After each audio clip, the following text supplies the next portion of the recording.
I came to Australia from Serbia as a teenager, and ever since then, I've observed very carefully the cross cultural relations in Australia. And one of the things that's always stood out was the status of Indigenous people.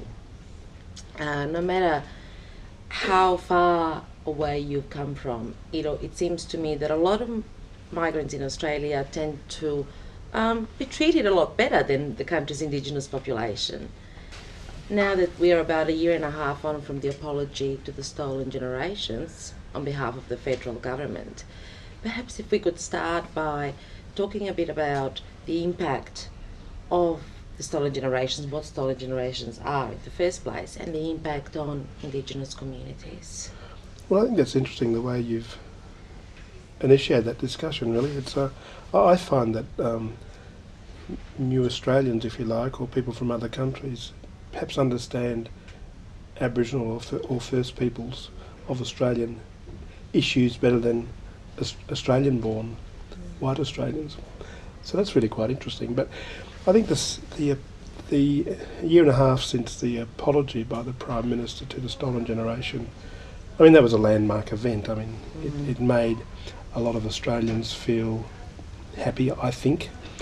I think it made a lot of Australians feel proud to be an Australian, given that the apology was some 12, 13 years after the event. It was one of the recommendations of the Bringing Them Home report.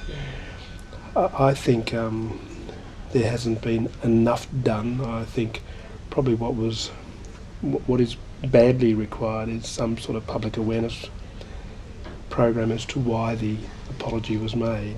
I mean, I think unfortunately the majority of Australians wouldn't understand why the apology was made. And I think once they learned and understood what that was about, we might get a few more of those recommendations implemented. Because I think it's really is people power that can motivate government to ensure that some of the wrongdoings of the past can be righted in some shape or form.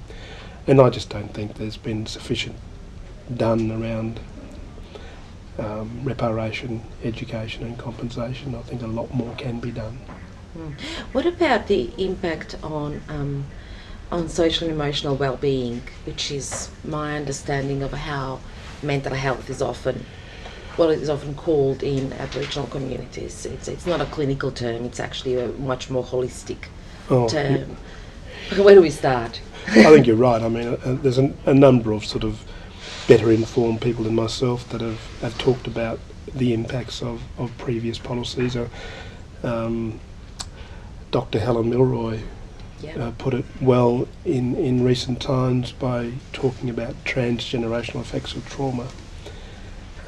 And I think a lot of Australians have gone through stages of trauma, and I think certainly new Australians have as well if they've come from war-torn countries. But I think a lot of the issues that we face today as Australians, and more particularly Aboriginal Australians, have been shaped by the past. They've been shaped by the issues that have impacted on Aboriginal people, like the whole removal policy, like the 1905 Act, like the assimilation policies, or citizenship, if you like.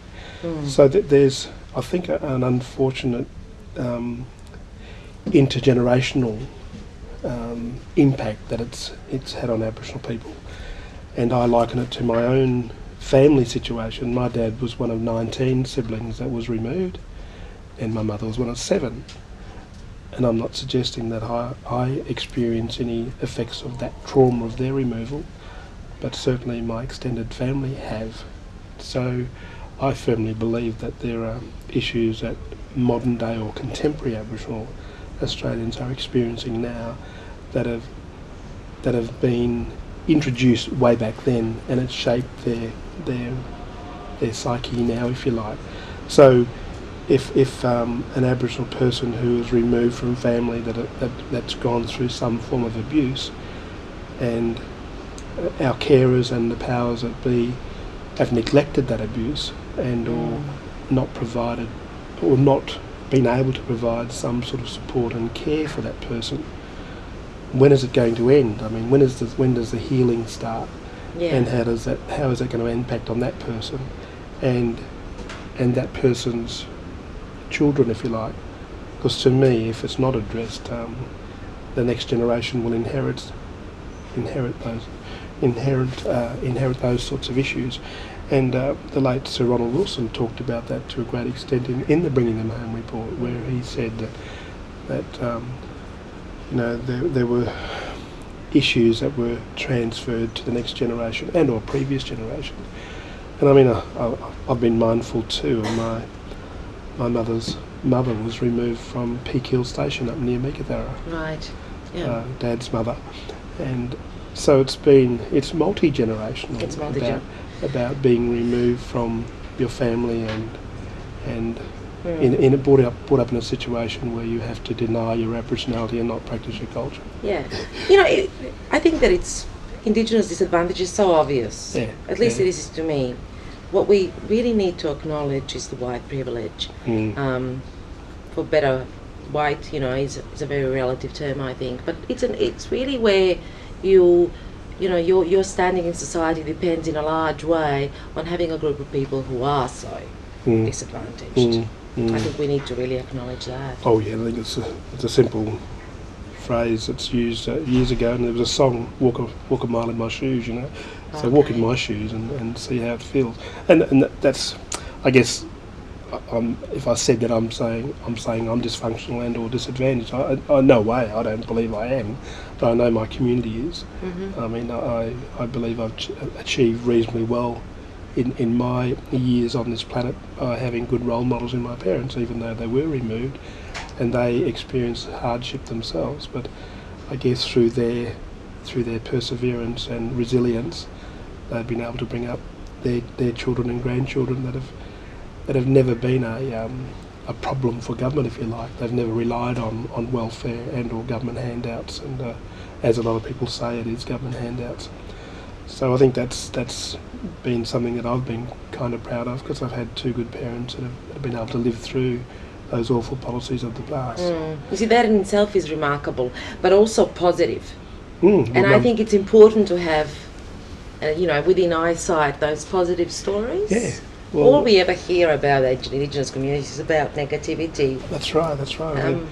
Well, I think so. I mean, I've probably lived a year longer than my use-by date. If you think that, the highest death rate for Aboriginal people is between 35 and 54. Well, touch wood, I'm going to make my 55th birthday in October. So, I feel that there's some good blood, I guess, in my family. Mum's still around. She's 82.